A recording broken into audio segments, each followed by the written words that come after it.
misconduct that are given to me, problems of misconduct that are given to me, that an average man, those persons, and he can solve those problems.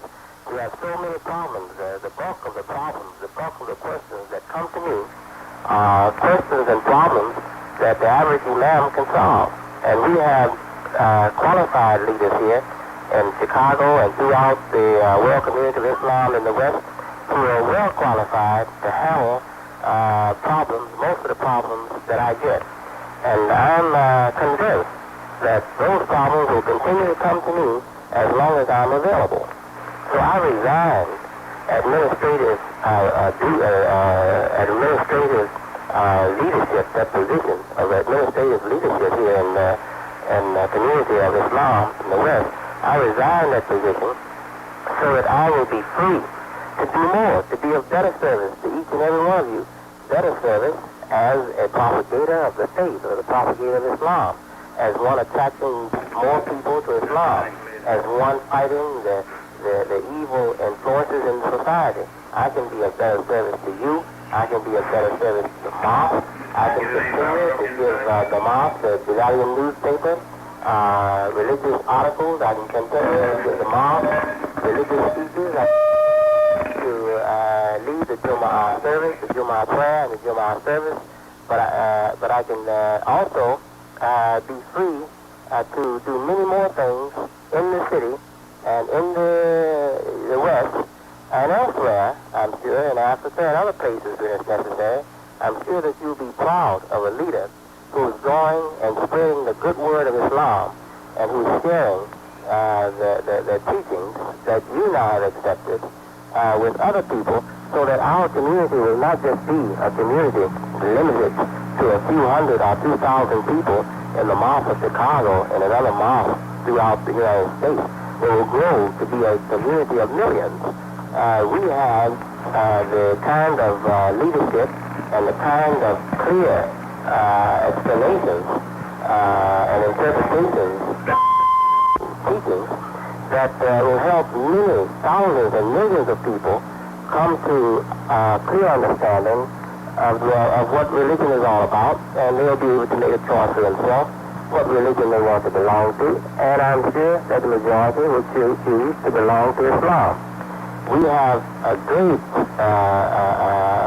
work to do, and we have a great contribution to make, great service to make to many people, and we can only do this by being free from petty bickering and petty complaints and petty suspicions. These things will only hold us back. Dear beloved Muslim brothers and sisters, I have not resigned from the administrative duties to be free. I have resigned from the administrative duties so that I will be free to do more for Islam. And that means more for those followers who have accepted my leadership. Because any follower who accepts my leadership will welcome and will applaud, will cheer and applaud and be happy, very, very happy over the spread of this truth. This truth won't spread if we are going to keep it confined to the mosque on Stony Island. This truth must spread from the mosque on Stony Island. It must move out into the open society.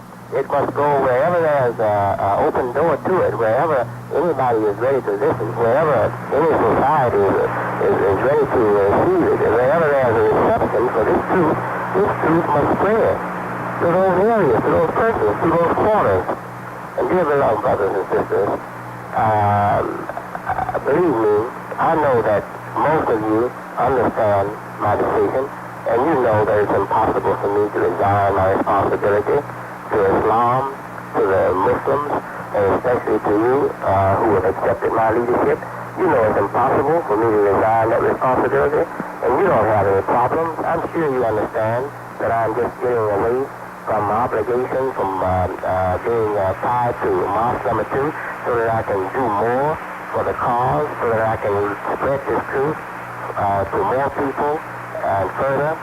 And I'm sure that you understand that my service as imam for the world doesn't mean that I have divorced you or that I have given up you.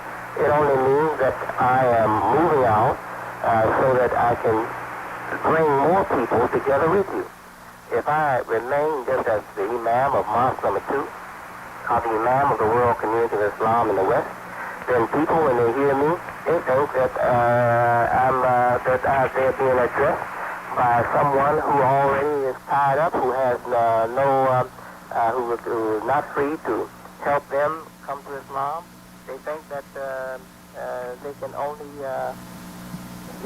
invite me and hear a speech, but they don't feel that they can depend on me to serve their communities. And I think you want me to serve any and all communities that have a desire to be served by this new leadership. And the only way I can do that is I have to be free to do that. And I'm sure that you that I've talked to, and you who accepted my leadership, I'm sure that you understand when I tell you that it's very important that we make a translation of the Holy Qur'an, that we make an English commentary of the Holy Qur'an, and that we make English translation of Hadith, simply because there is a small area, it's not a great area. For the most part, the scholars of abroad have done an excellent job, and we are satisfied with their job. There are works that are satisfactory, but we have a contribution to make. And I believe by doing it ourselves, we will make a contribution. Why should we be denied the opportunity to make that contribution? So I am relieving myself of responsibilities that others are qualified to take care of. I'm relieving myself that are really not necessary for me to handle, that other people can handle. And I will never be able to serve you as I can serve you if the community is going to insist that I be burdened down with a lot of problems that many others can handle. Why should one man do all the work for this community when we have many men and many women qualified to serve? Let your staff leaders, let them serve you. Let the Imam board serve you. They can serve well. What have I been with them all this time for? What have they been following Elijah Muhammad all these years for? And what have they now come and followed me for if they are not going to be able to serve? They're here to serve. They're qualified. They want to serve. So let them serve. And they can serve you well. We have an excellent Imam board here. We have an excellent Imam board here. We have an excellent staff here. We have an excellent treasurer here in the mosque, Secretary Treasurer Haq. And we have excellent attorney and Attorney Saad Al-Amin, a brother who have constantly improved himself as a Muslim and improved his understanding of what Islam is all about. And I would say that it's true for most of the officials. And there are no officials here that is, I would say, inferior when it comes to qualifications. They all are above inferiority, and most of them are excellent. And I wish you would give them your support, and I wish you would show me that you really appreciate Islam, you appreciate the works of the past leader, the late leader Elijah Muhammad, and you appreciate the transition and the new world of Islam under my leadership. Show me that by supporting your staff leaders, supporting your Imam board, support your staff leaders. And remember that the Imam board, they understand the teachings, and they are committed to the leadership of Imam W. Mohammed, and they love the teachings of Imam W. Mohammed, and that goes for most of the staff. In fact, I would say almost all of them. If there's any that don't like the teachings of W. Mohammed, I think they can be counted on a couple of fingers. Most of them love and appreciate the teachings, and they are going to protect those teachings, and they're going to work with you. And if you show them that you are strong supporters of the mosque leadership, because you know that mosque leadership is teaching and following the teachings of Islam, as those teachings have been cleared up by the Imam W. Muhammad myself, if you show them that, they're going to work harder for you, they're going to support you more, and as I said before, you will get from the officials no more than you demand.